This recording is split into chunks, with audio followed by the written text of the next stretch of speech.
Hello everyone, Coach Erwin here, Director of the Junior Tennis at the Bay Area Racket Club.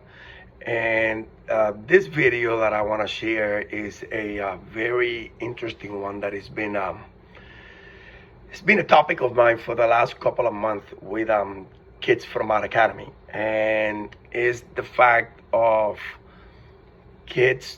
And I'm talking about competitive kids that are playing at a competition, tournaments, not every week, but they play monthly tournaments and they're training and playing high school tennis and blah, blah, blah. Kids that compete in tennis but don't watch tennis on TV. And my main thing is going to be, I want to kind of base this video like if you own a business. Let's think about you being a business owner.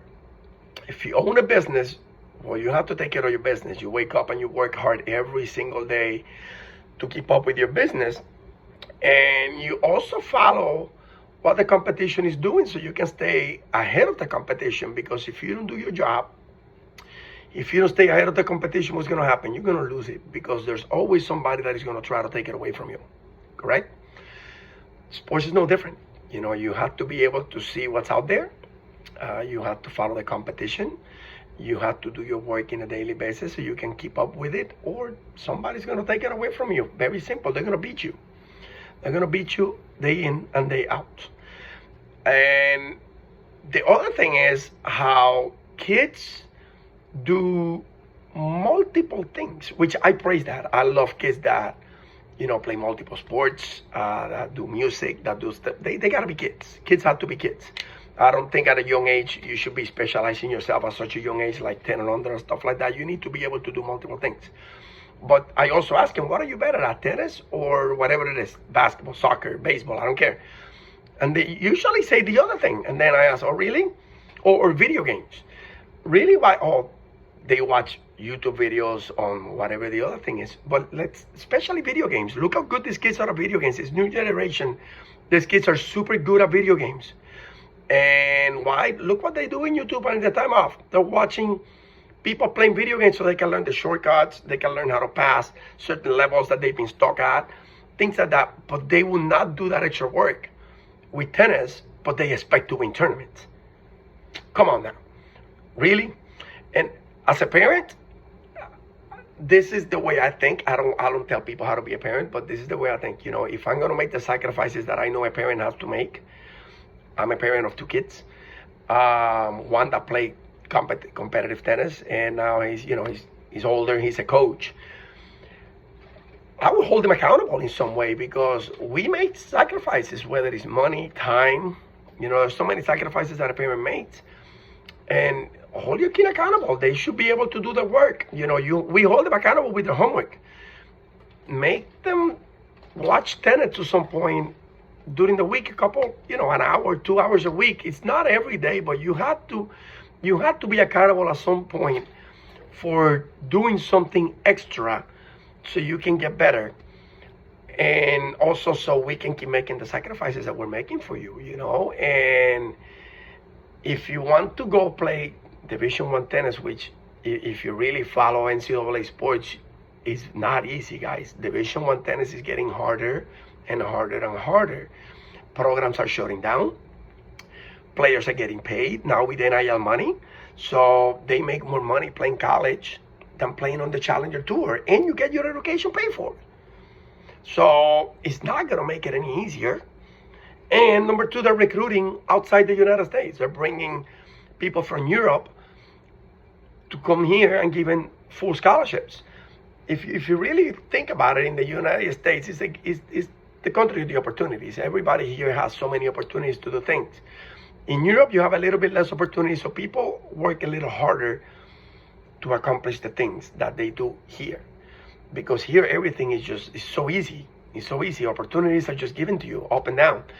Over there is great, but you don't have the same amount of opportunities. So they are raised and they learn from a young age how hard it is to get that good. And that is, in my opinion, is the reason why they are so much better, in this case tennis, than a lot of the American kids, because of the work and the effort that they come here really hungry. They get those scholarships and they get really hungry and they get the job done. I grew up playing baseball. I played tennis as well, but I grew up playing baseball. I watched baseball on TV with my family. We all are a big baseball family. I practice daily, and I didn't have a mentor. I didn't have a mentor like a professional guy.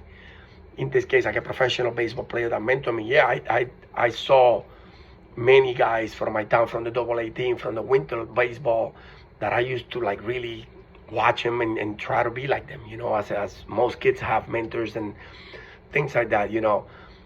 The best mentor you can have sometimes is just watching tennis on TV and follow your favorite player and look how they come back from being down 4-1 or 5-0, or when they're grinding on serve 2-3, 3-0, 4-3, 4-4. How they are able to stay mentally tough to get the result, how they're able to, why they hit cross court, why they hit down the line, why they come into the net, why they drop shot. You learn so much from watching the sport of choice on TV. I love playing golf. At one point, many years ago, I was a single-digit handicap, and I never taken a lesson in my life. But I watch golf. I listen to the commentators. I watch the replays. I go on YouTube and I watch the guys hitting the ball in slow motion and try to copy those strokes and try to put those into my own game.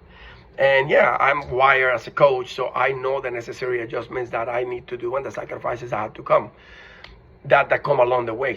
And it's interesting to see how some of these kids just want to get the result, but they don't want to understand the part of the sacrifice and the work that needs to be put to be able to get there. When I was in college, I went to college here in the United States, and my first meeting with my team, I'll never forget when my coach said, if you want to play on my team and you want to be successful on this team, you're going to have to follow 5 rules and 5 steps in a specific order. Number 1 was God. Number 2 was family. Number 3 was academics. Number 4 was sports of choice. Number 5 was social life. Those are one of those things that you never forget. I'll never forget that. I will never forget it, and I truly believe on that. It should be that way, and those are the priorities that we should have in order for us to be able to reach those goals. And what are you willing to do about it? Another thing that I do on my time off, I love to watch podcasts, read or watch videos of successful business people, billionaires, how they became billionaires. It's not easy, guys. They did not wake up and were that rich. They surrounded themselves with successful people, and they work really, really hard. One guy, I can't remember his name right now, he said, I'd rather be tired than be poor. And because he said, at one point in my life, I was sleeping 3 hours a day in a good day. But he's a multi-billionaire now, and it's the sacrifices that it took along the way for him to be where he's at now. And he's actually Mark, the guy from Shark Tank, the guy that is a cybersecurity mogul. I just can't pronounce his last name, but it's the guy that is in Shark Tank. He's the one that said that I'd rather be tired than poor. And it's so true. You just gotta be able to put those sacrifices, because no glory comes without a sacrifice. And I would like to hear from you guys comments or opinions about your kids from your clubs or whatever sport you coach. How are your kids embracing this? Are they watching TV? Are they watching tennis on TV? Are they watching baseball? Whatever sport they play. How much they do it, and the kids that are good against the kids that are not getting those good results. Ask them, the ones that are winning, do they watch tennis? The ones that are not winning, do they watch tennis? I'm just curious. I would like to hear some comments. I would like to hear your feedback. But it gets to the point that, I'm giving you 300%. I'm going to always give you 300% on me when you're on the court. It's the least I can do for you. I mean, that's my job. You're paying me to coach you. You're paying me to teach you something.